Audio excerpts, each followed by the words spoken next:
Hello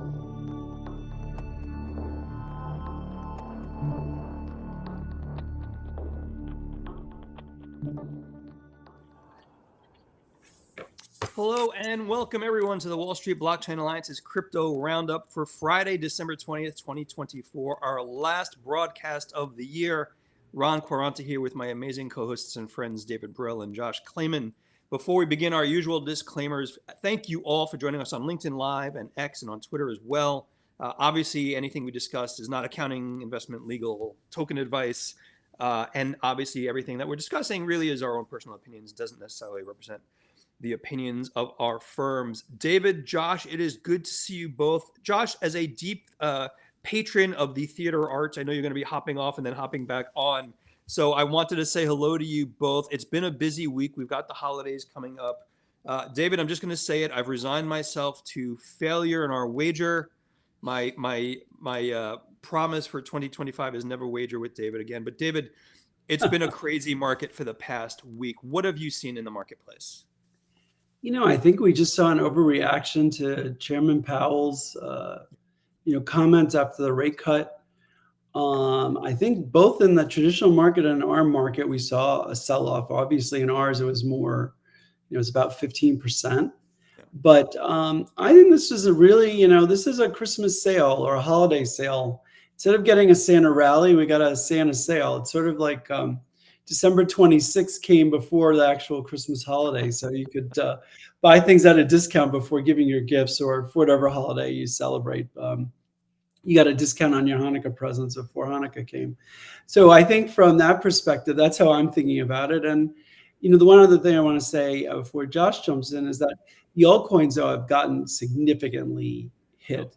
And so, again, we don't give financial advice, but if there was an altcoin that you liked a few days ago, it is now on a 30 to 40% sale. So you shouldn't be deterred from buying it if you liked it a few days ago at a higher price.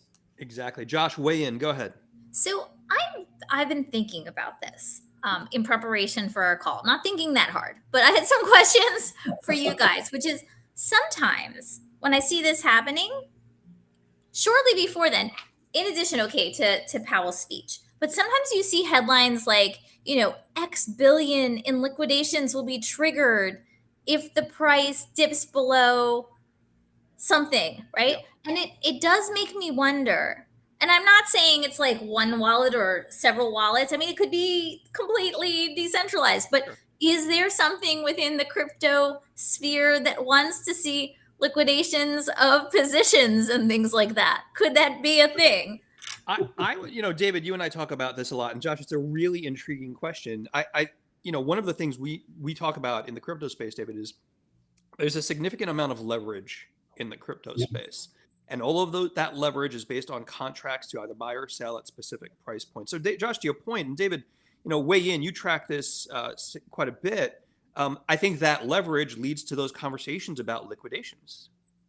And I would say this, Josh, without going too in the weeds, there are definitely people or entities who like to see people get liquidated and have the opportunity to, profit from that, both to the up and to the downside.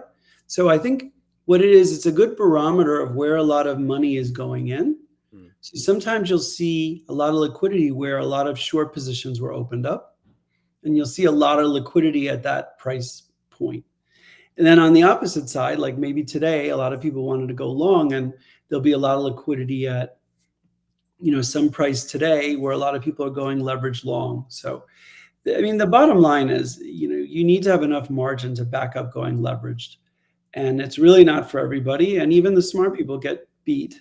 And you see $1.2 billion of liquidations. David, to that point real quickly as well, and you both know this, the important component of that as well is flows, David, right? And I think one of the interesting things that we often forget, is that a lot of the flows for crypto are still overseas. And when you look at that context, it's not just the market dynamics of interest rates in the US, that's a component of the macro conversation, but that leverage is overseas as well. And there's a lot of contracts that really are invoked when we see these big price swings. But David, to your point, some of the things, a person might like are on sale in many regards, or at least on sale from what they were a couple of months ago. And honestly, I feel like it's good to get the froth out of the market. I think the Trump trade, if we can call it that for crypto, is kind of done. And now it gets down to, all right, what's happening in 2025? What are the use cases and the tokens that make sense? David, Josh, also one of the things, David, we talked about as well. I want to talk about Ether a little bit, David, if we could. We've often talked Bitcoin's gold, Ether's silver, kind of the commoditization conversation. Ether took quite a bigger hit. I think BTC is down 5% on the week, give or take. Double digits plus, double digits for Ether. David, why is that? Ether is really trading a little oddly as compared to Bitcoin. And, it's been widely reported that a number of hedge funds are shorting Ether. And so I think that has something to do with it. And also, since we don't have staking in the Ether ETFs, there's been less uptake in the Ether ETFs until very recently, which now we're starting to see more uptake. But I think that, we need to remember that while Bitcoin's at an all-time high, or now it's a little bit below its recent all-time high, Ether's all-time high was around 5,000. And right now we're only at 3,300. So we've seen this big run up in crypto generally. But a lot of tokens besides besides Bitcoin are not near their all-time highs. Yeah. So in one way, Bitcoin is outperforming or is performing as it should be, and Ether and the altcoins are underperforming to their historical levels. So it's a really interesting market. But I do think, and I'll tease a comment for later on in the show, something happened recently that I think will also move the dial for Ether. Josh, do you want to weigh in? Can you hear it? We've stunned her to silence. Yes. Her family office positions are, in flux. Yeah, I'm wondering, when you mentioned that a lot of hedge funds or some hedge funds are shorting Ether, do we have any visibility as to why? So David and I were talking about that in the virtual green room a little bit. I think from a use case perspective, and for folks in the audience, if you've got questions or comments, please post them in the chat. There really is this use case conversation around, do you use the Ethereum protocol or do you use Solana? And David, I'd love you to weigh in on some of this. I've seen use cases and colleagues on the technical side that are building capabilities on Solana. But David, is that part of the reason for that kind of disproportionate sell-off? Yeah, look, a lot of the meme coins are being trading on Solana. There are different projects trading on Solana, but I don't think there has to be one use and only one blockchain that people are building on. There are going to be multiple ones. Look, I think Ether is very solid. It's growing. There's so many transactions being done, like either on the layer 1 itself or in layer 2s. Yeah. So it's proving to be scalable. But look, people like the new shiny thing too. So you just never know what it is. But I think the hedge fund's shorting it, and I think not being able to, the ETFs not staking it, are definitely two things not in its favor. Yeah, and publicly, this is publicly available information, David. Again, you and I were talking about this a bit earlier. One of the SEC commissioners has looked forward on how they might approach crypto under a new regime, and her commentary was they might reconsider staking as part of the ETH ETFs that are approved, which, David, Josh, tell me if you disagree, I think is a game changer for flows into some of the ETH ETFs. Yeah, absolutely. Absolutely. Because also right now you can be staking your ETH and getting, a return on that. And obviously I think you're going to get more of a return, on an ETF. But when you're staking it, the value of ETH goes up and you're getting, the staking returns. You're leaving something on the table right now if you're buying it ETH ETF and not staking it. Right. And in speaking with some of the sponsors, right, definitely the lack of staking is one of the reasons for which, if people say, well, why isn't there as much uptake? Or why isn't the performance the same with ETH as with the Bitcoin spot ETFs? That's, been pointed to. So I think that would be, in many ways, potentially a game changer. Got it. David, Josh, thank you both so much. Josh, I know you're waiting for the chauffeured Mercedes Maybach to pick you up. I just wanted to ask, let's kick off a conversation on some of the legal and regulatory stuff very briefly. And I know you're going to be popping back in. It's been quiet from the legal perspective. Josh, am I misreading the tea leaves? So it has been quiet. It has been quiet. And, much as you just mentioned, the chauffeur, AKA the Lyft/Uber, I've been told that it is 1 minute away. So I'm going to pop off and rejoin from the car. For those watching and wondering why I'm doing this, my children's school has their concerts today, right in the middle of the day. So And the show goes on. Josh, we will see you in a few minutes. on the other side, yes. On the other side. Enjoy the ride. David, it does give us an opportunity. We've got to have the macro conversation if we could. You and I, for the past year plus, have really been concerned about the veracity of data. And we've seen revision after revision. It's not the data anymore. It's the revisions. I want to talk a little bit about some of the economic data that we've seen. Let's talk about the Fed meeting on Wednesday. It's impacted regular, quote unquote, regular markets. I think it's impacted crypto markets as well. The whole world was anticipating 4 interest rate cuts next year. Really hawkish statements from the Fed chair on Wednesday, essentially saying, and I'm paraphrasing, it seems like inflation's stickier. Their 2% goal is now pushed out at least a year. They're looking at only 2 interest rate cuts for next year. David, what's happening with the underlying economic data? What are we seeing? I mean, I think we're seeing what we've been talking about on the podcast for months now, that inflation is sticky, that these costs are not going away or they're not getting lower, and that rate, increases that you see in inflation are off a higher base. So I think it is affecting, the economy and definitely affecting lower and middle income workers.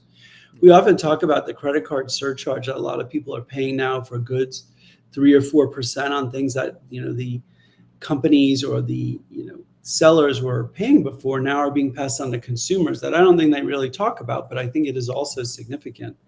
So look, I think he's also in the back of his mind thinking about maybe there's going to be higher costs with potential tariffs.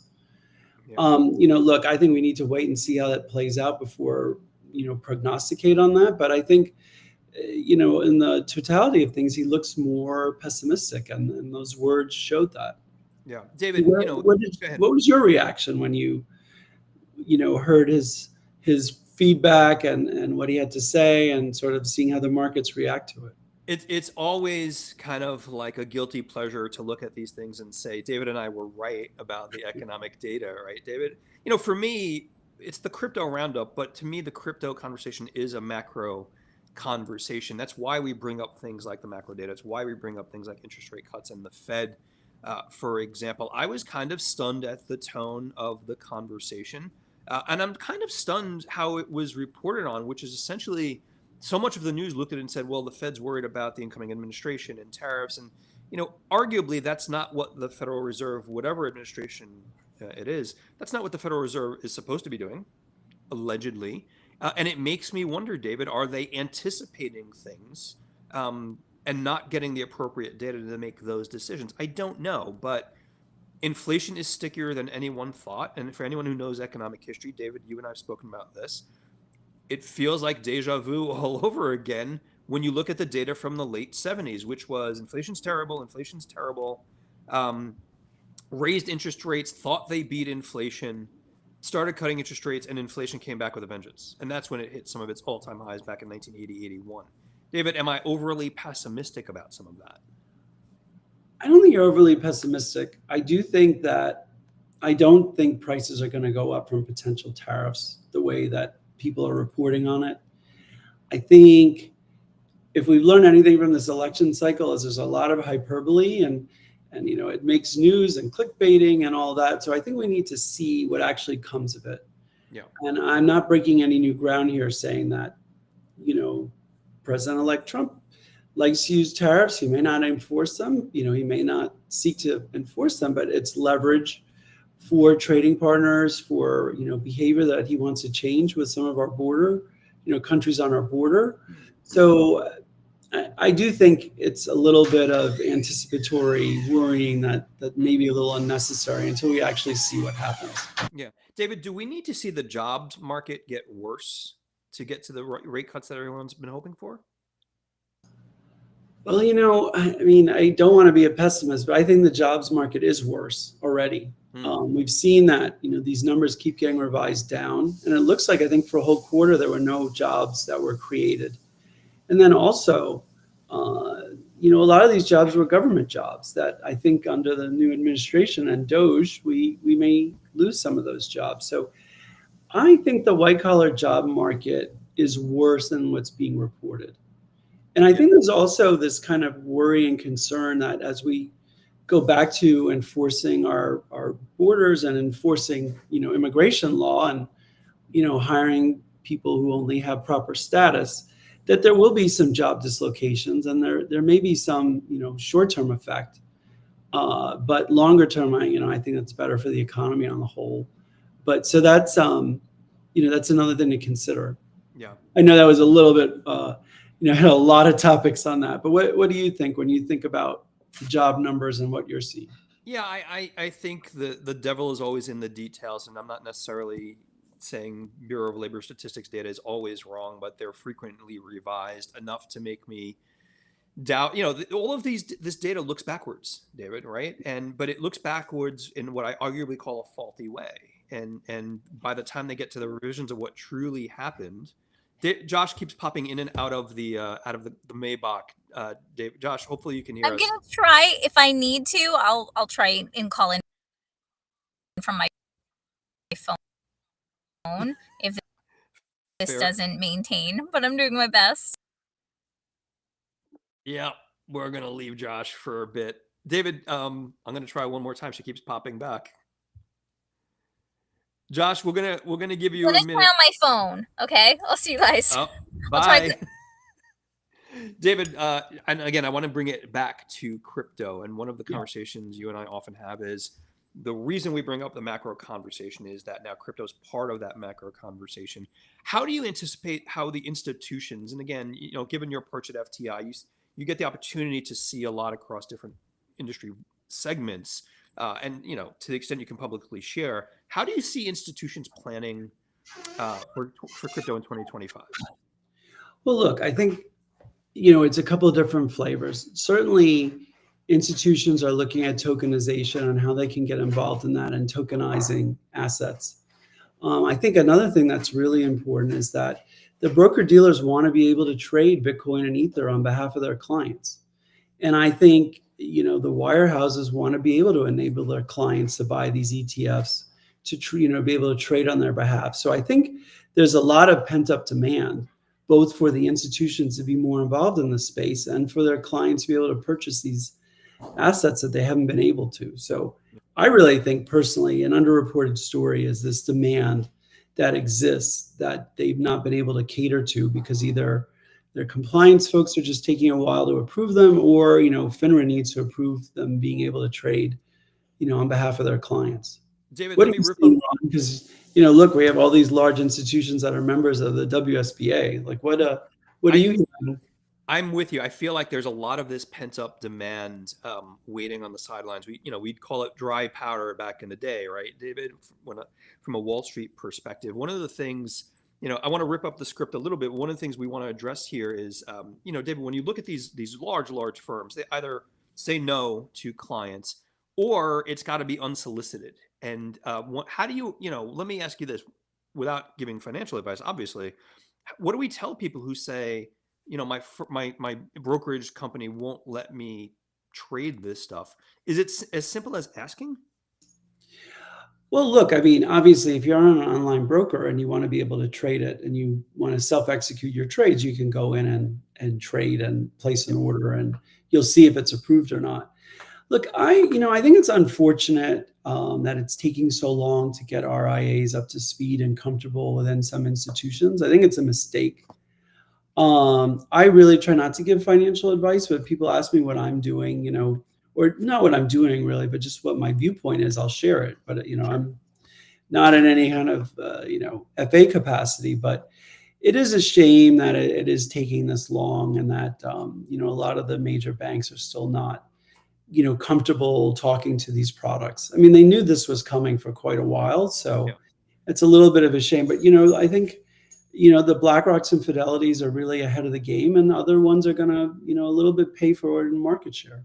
And it is interesting to me. I wonder if they're waiting for that administration change as well. And I put that in context, David. I think it was BlackRock recently released a 2025 view report. And David, correct me if I'm wrong, someone in the audience, I think it was, they thought 1 to 2% for the average portfolio allocated to Bitcoin is probably a reasonable thing to do. 1 or 2% may not seem like a lot, but there's a lot of investment money out there. And that's a lot of money that would be directed to Bitcoin. And yet there are so many of the wirehouses still not doing it. Are they just waiting for a new administration, David? I think, some of them are being very deliberate with their compliance teams and just taking quite a while to approve them. I think otherwise, look, there are a lot of lawsuits for suitability issues that banks face. And so I think they're just kind of weighing their options. But look, I think, it's unfortunate and they'll be on the back foot with some of their customers, especially the younger ones who want access and don't want to wait a year. And, may move their money or move some of their money other places where they can have access. So, yeah. Look, I will tell you, I did a survey, just for knowledge information. Some of the online brokers have a disclaimer, these are high risk products before you make the trade. So I think, some of them are adapting and, the longer some of them wait, I think it's to their detriment. Yeah. And David, obviously there are many financial instruments out there that are not suitable for many investors. Yeah. And we live in a disclosure regime where I think options, for example, David, you and I can talk about options. We've been in markets for a long time and are comfortable having those conversations, but the everyday person probably shouldn't be involved in futures or options, for example. And when you and I have these conversations, we're very specifically talking about, in my mind, Bitcoin and Ether for the masses per se. You and I talk about altcoins.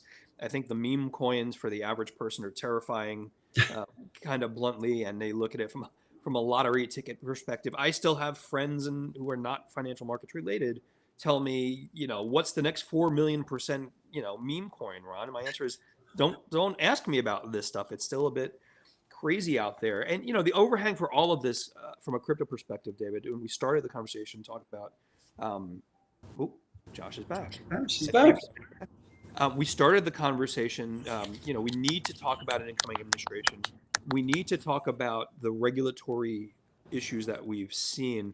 David, we have a nominated new SEC chair, I believe, coming forward. I think there's a nominated CFTC chair coming forward. David, Josh, how do you anticipate the tone and tempo of conversations to change? I doubt it will be on day one. It's all, roses and unicorns for the crypto world, but things are going to get better, right? I think so, but I want to let Josh jump in because you and I have been having. We've been yammering on. Josh, what do you think? Sure. I mean, so I think the answer is yes. Yes, it's better. I think it's also going to be different, right? Because if we think about, yes, there's, I think, extreme positive momentum. And even if we look at, for example, what's happening in the Senate with respect to Caroline Crenshaw's nomination, having that pushed, I mean, I think the messages are being sent across the board, from a securities law perspective, where I do wonder, just in terms of like what the future may hold, has to do with the national security angle. Now, as we've talked about, when people have actually delved into the amount of digital assets or the percentage of digital assets that are used for nefarious activities, it's actually a very small percentage, right? At least to my knowledge. But I do think that when we have decisions which are in some ways very positive for our industry, such as the Tornado Cash reversal concerning OFAC's ability to sanction Tornado Cash, I do think that it does open the door to questions about, okay, so what's the government going to do to patch that hole, right? So yes, I think things will be positive. I feel very good about it, but I do think from a national security perspective and sanctions, including with all of the geopolitical changes and instability and certainly the US-China rivalry, I think that's a place where we may see movement that we haven't seen in a while. But what do you guys think? Josh, really good point. And, again, we say this for the audience often. There are so many, fraud is fraud. Those fraudulent cases should move forward. And you're right, Josh. We talk about the illicit component of it, and, illicit activity is bad. And I think there was a report yesterday or the day before, North Korea had laundered or stolen $2.2 billion worth of crypto. David, you might know better, for anyone in the audience, which I think is an all-time high for bad actors in North Korea. So you're right, Josh. There are a lot of national security implications. Shout out to Adam Goldberger, Dina Ellis. We should probably raise this on the next policy update as well. David, what's your perspective on that? Look, there's a ton of money laundering issues that use cash.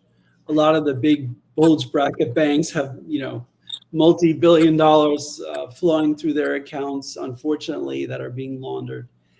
I just think this is sort of an issue in general with currency and the use of currency. And so I don't really think this is a crypto issue. And I think, some on the left and on the Democratic side try to latch onto this as reasons to sort of delay implementations of things. And I think we have a robust infrastructure to deal with this.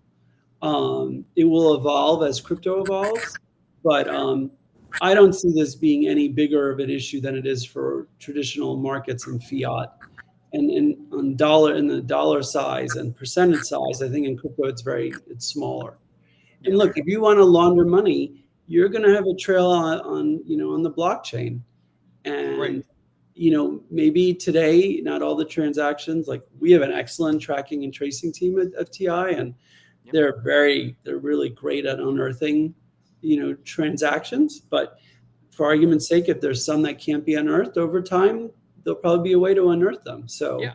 And David, to that point, we've heard, I forgot, someone famous in our industry had noted it. If you wanted to be a money launderer and you wanted to do it using Bitcoin or crypto, it's probably the dumbest way to launder money. Particularly given some of the tools out there. David, we lost Josh again. Apparently, the Wi-Fi in the Maybach is not as powerful as we thought. I wanted to, when we talk about the regulatory stuff as well, I'm going to ask you to put your prediction hat on. For everyone in the audience, I no longer wager or bet against David for anything. But, and this might be me being overly suspicious, but we've got a few days left before the end of the year. And historically, the Securities and Exchange Commission would spoil some holidays with some kind of an action that we wouldn't have anticipated. David, do we have an opportunity, or do you think that's something that might happen before a new administration comes in? Well, look, if there are wells notices percolating, within the agency that have been approved, I think we're going to see whatever we're going to see, before, President-elect Trump gets, we have inauguration and Gary Gensler leaves. So I think it's going to be business as usual for the commission until he leaves. So I think if there were things in the pipeline, we're going to see them. Yeah.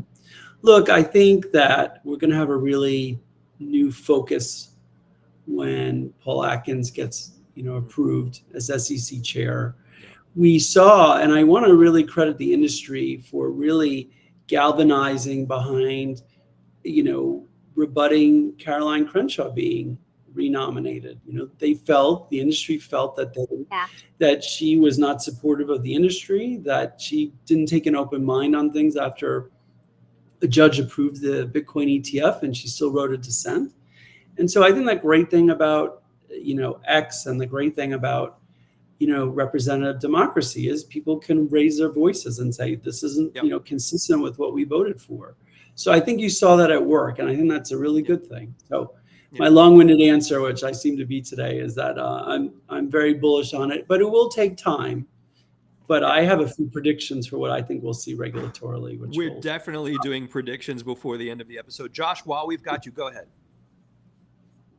Oh, I was just going to say, and if you guys covered this during one of the periods where I was in either a dead cell site or something else, my apologies. But what does this looming potential government shutdown, in your view, what does this mean for things?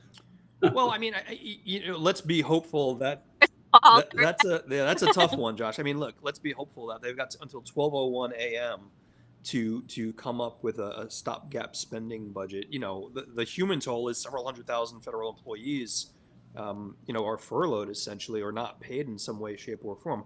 I don't know if from the day-to-day of the crypto world that changes things like enforcement actions. It's a really good question, Josh. I don't know how the regulatory agencies are impacted directly or not by government shutdowns. David, maybe you know. I mean, look, I think that, I think there's some buffer period of time before services aren't, going to be provided.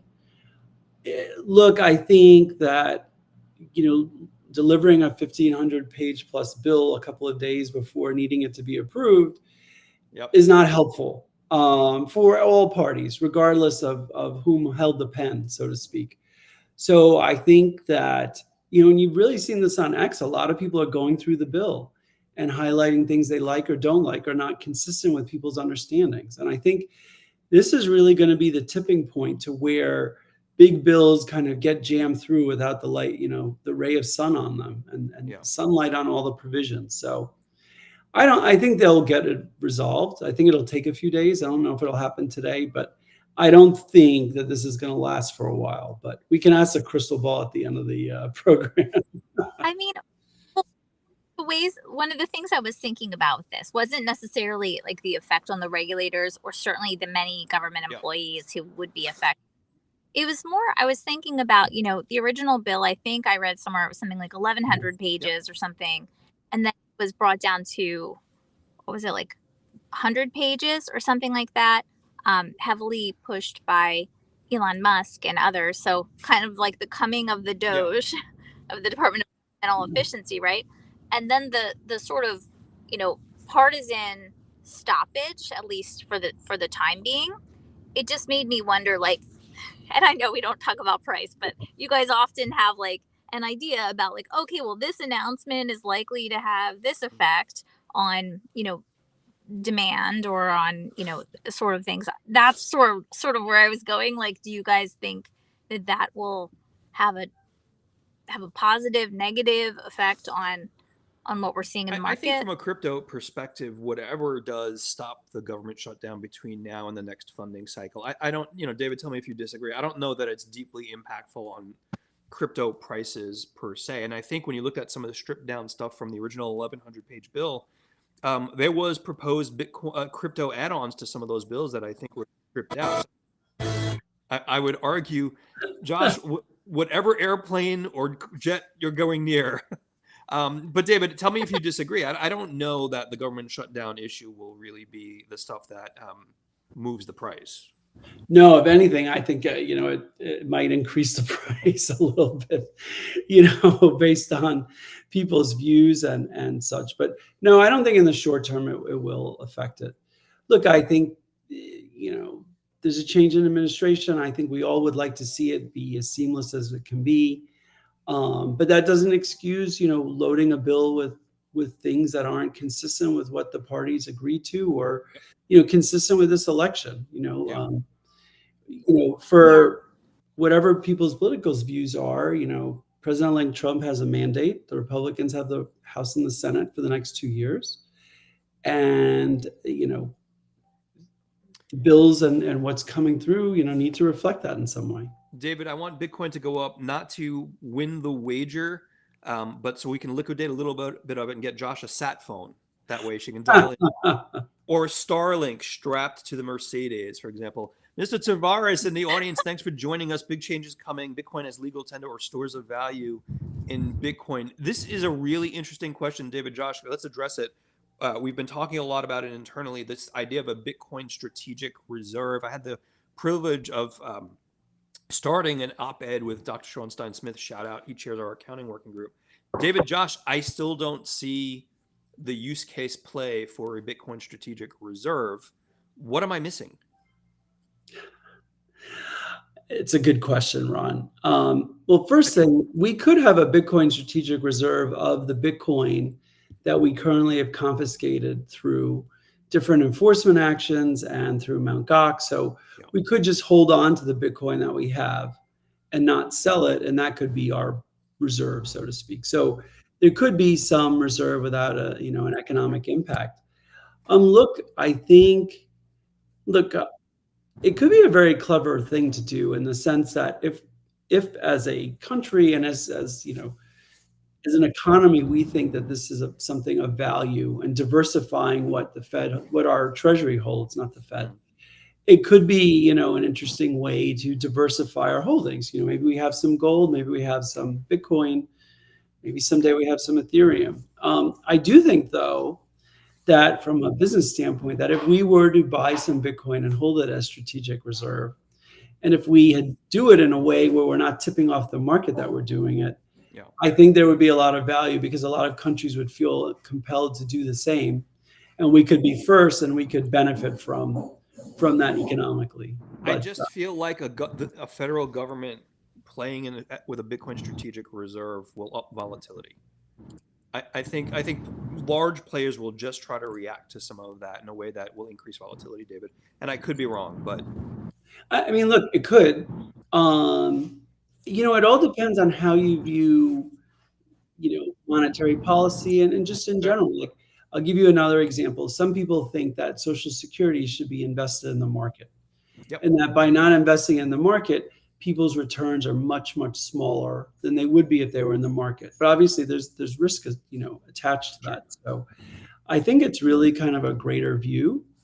But I don't have a great view right now on the strategic reserve, other than that I think it's very bullish for, Bitcoin holders for sure. Fair point. Josh, will you be having the conversations in DC when they ask you about starting a Bitcoin strategic reserve? So I haven't been part of the conversations, but I did hear from some who were talking about this, including some who I'm not sure if I don't think I can say who they were, although it wasn't a privileged conversation. It was like a Chatham House sort of thing. But it was someone who had connections to government who was sort of playing devil's advocate and saying, like, well, is a strategic Bitcoin reserve good for the government, or is it good for Bitcoin holders? Right? It can be both. And so, if you are a holder of Bitcoin and you are a government, then yes, those would be one and the same. But interesting distinction that was held. I guess the question is, if you're reserving it, then what do you do with that? Like, I think that was one of the things that they were raising. So you've got this reserve, and are you going to be able to sell it, or will you be able to liquidate it at some point? Like, that's what was asked, was really like nuts and bolts. What is good for the government and the citizens to have a strategic Bitcoin reserve? And I know we all can come up with lots of reasons, but I'm just saying that was something that was expressly asked. What's the product use case for having a strategic reserve is something I've not seen a fully vetted out answer to. David, Josh, really interesting. I'm sure we'll be talking about early in the year. I want to get to George's other commentary if we could. David Sachs will be tasked with promoting the deregulation of the cryptocurrency industry. What do you think? He's ex-PayPal. The PayPal mafia, apparently, David, is percolating throughout the incoming administration. I'm going to be a little critical here, David. I honestly think an AI czar and a crypto czar should have been separate roles, given how complex and important these issues are. David Sachs, brilliant VC. David, you agree? I think so. But, look, I think we should take the wins where we get them. Yeah, we have somebody who comes from industry and understands the technology involved in government, I think is really important. Yeah. I think one of the challenges in this in our current administration is that there was just a very anti-crypto, and based on some of the comments we've heard from some of the VCs, anti-technology bent within the administration. Mark Andreessen in a podcast interview was talking about how, this administration was looking to really curb AI. And, I don't think that's in the best interest of the economy or the country and for, moving technology forward. So, I think it's a good thing that we have one. Is it perfect? I mean, he's a very bright guy from all accounts. And so I think it's a good thing. And, with everything, like we're seeing changes that are going to be put in this administration. I think we're going to have smart people in important roles. And I think we should have an open mind on what they're able to accomplish. Yeah. Greg Murphy, same as having a gold reserve. Good point. Josh, I'm sorry I cut you off. Go ahead. So I guess my thoughts with the AI and cryptos are, I actually saw it as a positive having them together. I totally agree with you that having them separate would have perhaps also been good. But the reason that I thought having them together was a positive is that, at least in the prior administration, and I think in a lot of people's minds who are not deep into our industry or who may have less information, a lot of times people will say, okay, I see the promise. I see the reason we need to win the AI war for dominance, right? Versus like China, other jurisdiction. I think up until now, we've had some challenges in our industry in getting people in certain forms of government, right, to say like, no, this is a war. This is a talent war. It is a an arms race. It is also a race to the moon that we must win, right? And by having it associated in that way with something like AI, where I think maybe a broad swath have seen the critical importance of winning that, I think it puts us in good company. Fair point. Right. Or also to ignore, want to put it to the side. I'm not saying anyone does want to put it to the side. I would also just say, when we think about regulators, including the SEC, FinHub, which deals with digital assets, has also increasingly been tasked with AI. Right. So it's the same. Right. Often at regulators, it may be the same groups of people grappling with both. And so that's another reason why I could see it going together. I will say, with respect to that, David Sachs himself, my recollection is that didn't he have some kind of connection with Solana? Oh, good question. Yes. I don't know. He did. Correct. Okay.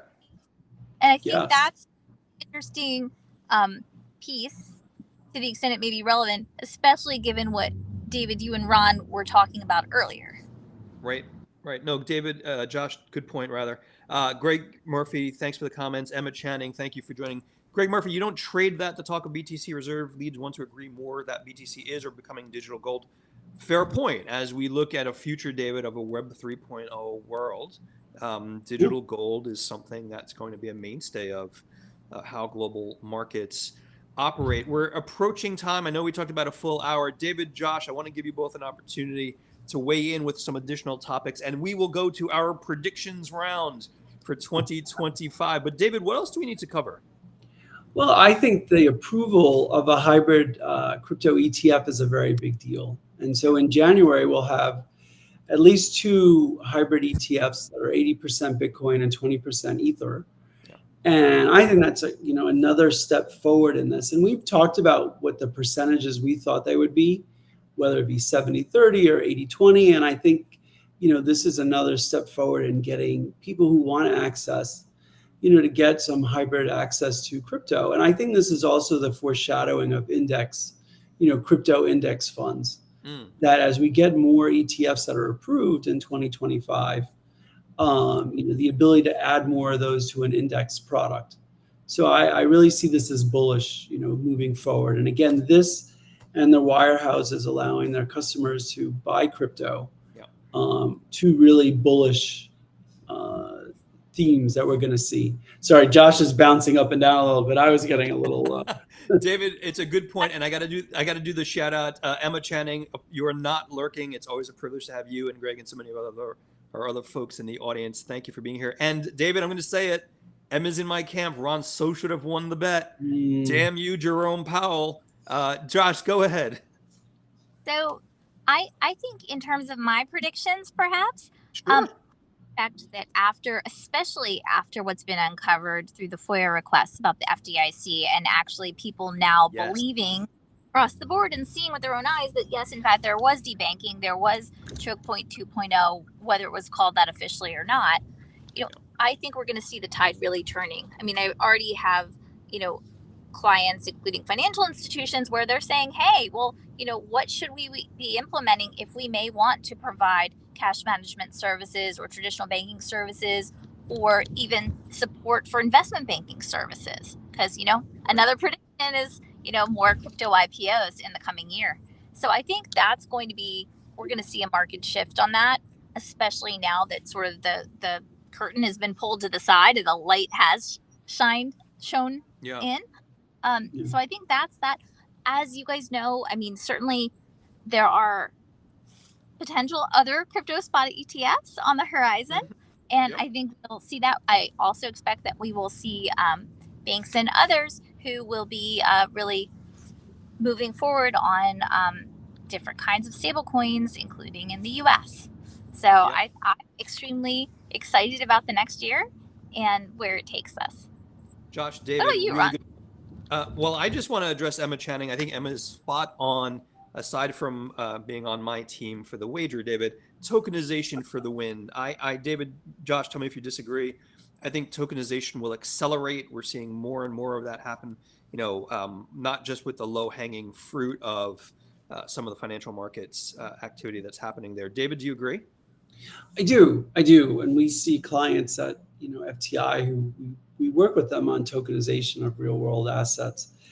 I think tokenization, we need to evolve in terms of access. So we have, security token portals and exchanges, but the liquidity on them needs to improve. So I think we will see more of that next year too, because I think that's the gating issue is, we have a good friend at Texture Capital, Richard Johnson. He and I were talking, and there are really some unique offerings that are on his platform and that are on other platforms. But the liquidity is still, still a thing in progress. So I think that's something that we'll see over time. I mean, I have a few other predictions, but I have to say to Emma, I'm going to be savoring the steak for quite a couple of hours when Ron, Josh, and I are together. But I will raise a glass of Barolo to you, Emma.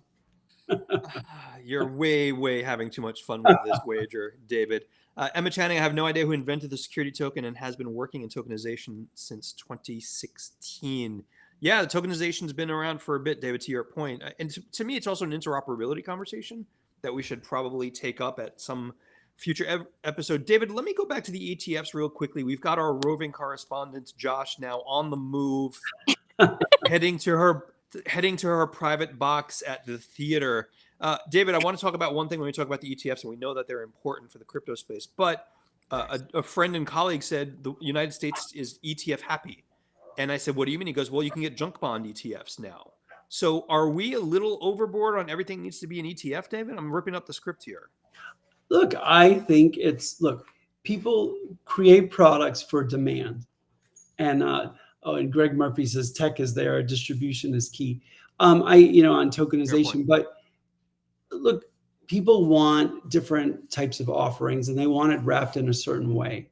So I think ETFs have exploded because people want either single asset exposure, they want index exposure, or they may want industry exposure. Yeah. So I think it makes sense from that point of view. I don't know, on a numbers basis, like I think we probably have more ETF offerings here, but I think other countries have, really been in the forefront of having crypto ETFs. And I think there's a staked ETH ETF in one of the other countries. So I think we're just keeping pace and we're really, meeting the demand from the individual investors on what flavor of opportunities they want to have. David, good point. Josh, I have to ask, in a previous life, did you want to be a reporter? A what? A reporter? Would you have ever wanted to be a reporter? You're on location. Well, my fourth grade teacher said that I was going to be, like, when they picked what people would be, it was like a reporter/journalist. So yeah, I mean, I'm outside of an elementary.